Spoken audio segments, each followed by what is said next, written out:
Here's what everyone gets wrong about avoidant attachment.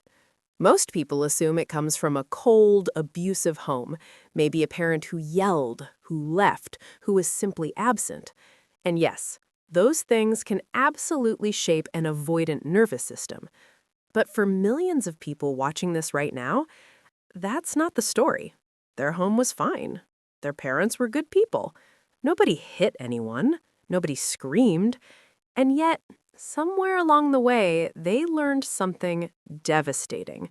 They learned that needing people was dangerous, not because anyone told them that, but because the environment, quietly, repeatedly, over thousands of small moments, proved it to them.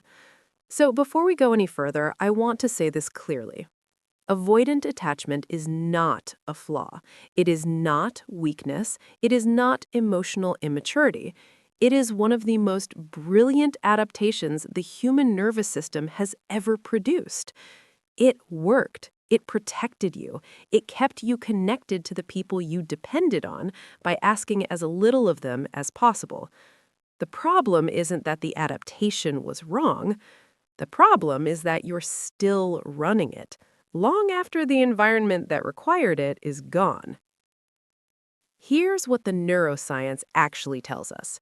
Your nervous system doesn't learn from single events, it learns from patterns. One painful experience doesn't rewire a child, but the same signal, repeated dozens of times, hundreds of times, does something the brain interprets as data. It starts to ask, what is the reliable rule here? What can I predict? Because prediction is safety. The brain doesn't care if the pattern is painful. It cares if the pattern is knowable. So a child who reaches out for comfort and gets a distracted, dismissive, or overwhelmed parent, not once, not twice, but consistently, their nervous system eventually does something rational. It stops expecting comfort from the outside world. It routes inwards. It says, I'll regulate myself. This is called deactivating the attachment system. It's a neurological strategy. The child learns to suppress awareness of their own distress, to not feel the need so loudly, because feeling the need and then not having it met is more dysregulating than not feeling it at all. And here is where it gets deeply counterintuitive. That same child often becomes praised for being easy, for being so mature, for not crying, not clinging, not needing much. The adaptation that was protecting them from pain gets socially rewarded by parents, by teachers, by a culture that loves low-maintenance people. So the nervous system files that away too. This version of me is lovable, the needy version is not. That's the origin. Not a monster, not a villain, just a child doing the only rational thing available to them. Pattern 1. The easy child praise loop. The first pattern is one of the most insidious because it feels like love. The subtle pattern, a child is praised, genuinely, warmly praised for being so easy. You never complain. You're so independent. I never have to worry about you. Parents say it with relief, with affection, and the child receives it as love. The internal lesson? What the nervous system actually learns is, my value is tied to my absence of need. Reaching out doesn't draw people closer, it makes me less lovable. The micro shift? If you are raising a child or working with one, resist every urge to praise the suppression of need. Instead, move toward making the expression of need feel safe and celebrated. Say this, I love that you came to me with that. I always want to know when something's hard for you. That single sentence begins to rewire the lesson. Pattern 2, the emotionally flooded parent. The subtle pattern, the parent isn't absent, they're actually very present, but emotionally overwhelmed. When the child cries, the parent gets more distressed. They panic, they over-reassure, or they shut down. Either way, the child senses, my feelings are too big for this person. The internal lesson, I have to manage my emotions alone, not just for my sake, but for theirs. The child becomes the emotional regulator in the room. At age 5, resist every urge to make the child's distress about your own anxiety. Instead, move towards staying regulated in their storm. Your calmness becomes the co-regulation they need.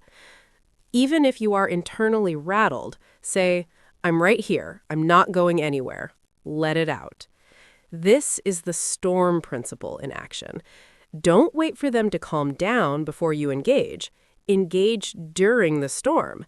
That's where the rewiring happens. Pattern 3, the conditional attunement. The subtle pattern, the parent is warm, present, and connected, but only when the child is performing well, happy, achieving, behaving. The moment the child is messy, struggling, or difficult, the parent withdraws. Not cruelly, just less available. The internal lesson: love is performance dependent. If I show the failing version of myself, I will lose the connection I need. Resist every urge to only show up for the highlight reel. Instead, move toward actively seeking out the struggle and responding with more warmth, not less. When a child is failing or embarrassed, say, "This is exactly when I want to be here with you, not when everything's going well, now."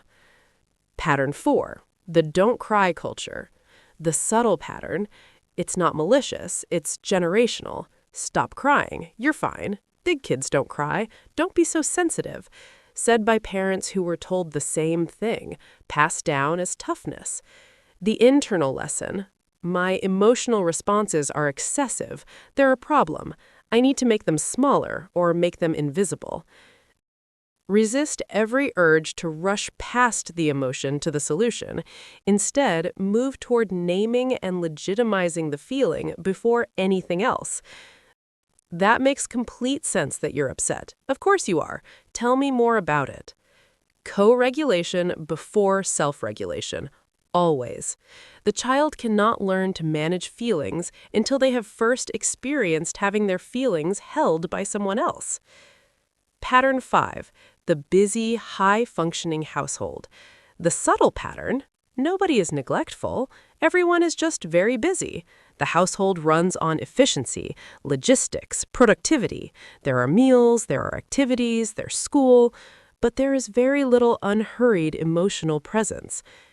There is no space for the slow, inefficient work of feelings.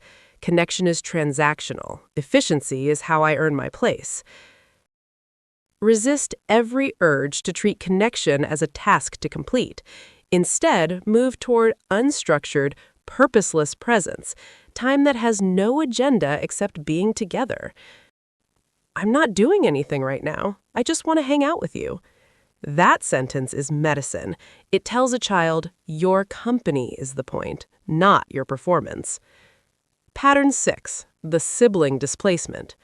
The subtle pattern: a new sibling arrives or an existing sibling has higher needs, illness, disability, behavioral challenges. The easy child adapts by shrinking further. They don't want to add to the pile. They become invisible by choice. There isn't enough attention to go around. I have to ration my needs carefully. Asking for things takes from someone who needs it more. Resist every urge to assume the quiet child is fine. Instead, move toward explicitly carving out space for them, naming that they matter even when they don't announce it. "I know things have been busy. I want to make sure I'm checking in with you specifically. How are you really?" The word "really" does a lot of work there. It signals I'm not looking for the easy answer. Pattern 7, the strength narrative. The subtle pattern: the family has a story about itself. We're tough people. We don't complain.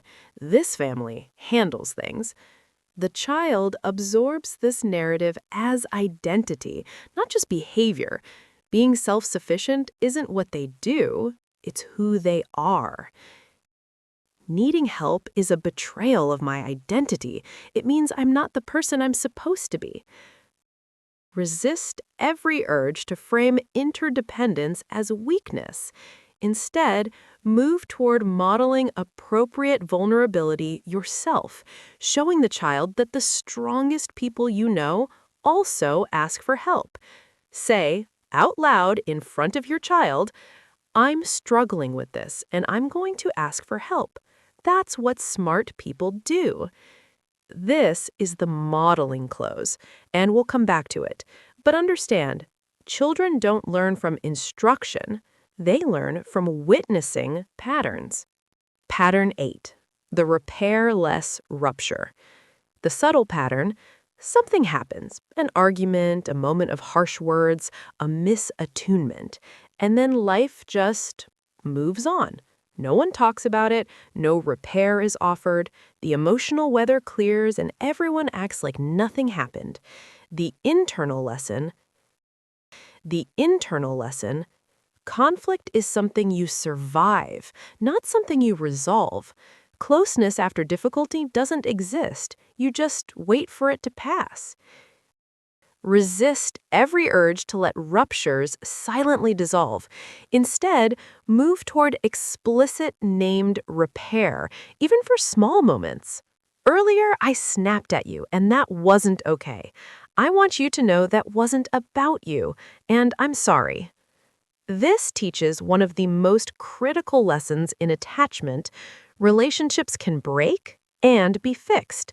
That rupture plus repair is actually safer than a false, unbroken surface. Identity versus behavior.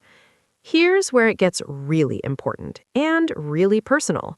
All of these patterns, over time, stop being strategies. They become identity. The avoidant adult doesn't just behave independently. They are the person who handles things alone. They don't just avoid conflict. They are not a dramatic person. They don't just suppress needs. They genuinely don't feel them anymore. The deactivation runs so deep that the signal itself goes quiet.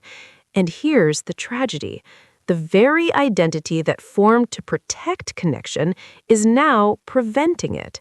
Because the people around them, partners, friends, colleagues, experience this person as unreachable, as someone who doesn't need them, as someone who keeps a polite, functional distance that can feel from the outside like a kind of abandonment. And meanwhile, inside, there is often a deep, muffled ache for exactly the kind of closeness they've spent a lifetime making structurally impossible. This is not a character flaw. It is the architecture of a very old solution running in a context it was never designed for. The question isn't, what is wrong with me? The question is, what did my nervous system learn, and does it still need to believe that? So what do you actually do with this? I'm going to give you something more useful than a list of habits. You need to model the new behavior, not just practice it in secret. Model it visibly. Because remember, your nervous system did not learn avoidance from a single event. It learned from watching patterns unfold around it, over and over, until they looked like reality. The same is true in reverse. You rewire by exposing your system to a new pattern, repeatedly, in real relationship, in real time. That means appropriate vulnerability. Not over-disclosure, not emotional flooding, but the small, deliberate act of saying, I'm finding this hard, to someone who is safe enough to hear it. And then staying in the room, not retreating, not preemptively minimizing, just letting yourself be witnessed. It means healthy interdependence, actively, visibly leaning on people for things you could technically handle alone. Not because you can't manage, because the act of asking is the practice. The discomfort of asking is the therapy. And critically, engage during the storm, not after it passes. The avoidant nervous system's default is to wait until it has processed, until it feels regulated, until it can present a coherent version of its feelings, and then let someone in. That's still self-regulation. That's still keeping people at arm's length. True co-regulation means letting someone in while you're still a mess, before you've figured it out, before you have the right words. That's vulnerability. That's where new neural pathways are built. You cannot think your way out of an attachment pattern. You can only relate your way out. Find the people who are safe. Go to them during the storm. Let them be there. Not because you need to be saved, but because you are finally ready to stop saving yourself alone. If this resonated, if you recognized yourself in any of those 8 patterns, I want you to sit with that recognition gently, not as a diagnosis, as a doorway. The adaptation that got you here was brilliant. It was the work of a very resourceful child trying to stay connected in the only way available to them. You don't need to shame it. You just need to know there are other ways now, and you don't have to learn them alone. If you want to go deeper on this, I've linked some resources in the description, and leave a comment below about which pattern landed hardest for you. I read every single one. Take care of yourself. Seriously, you've earned it.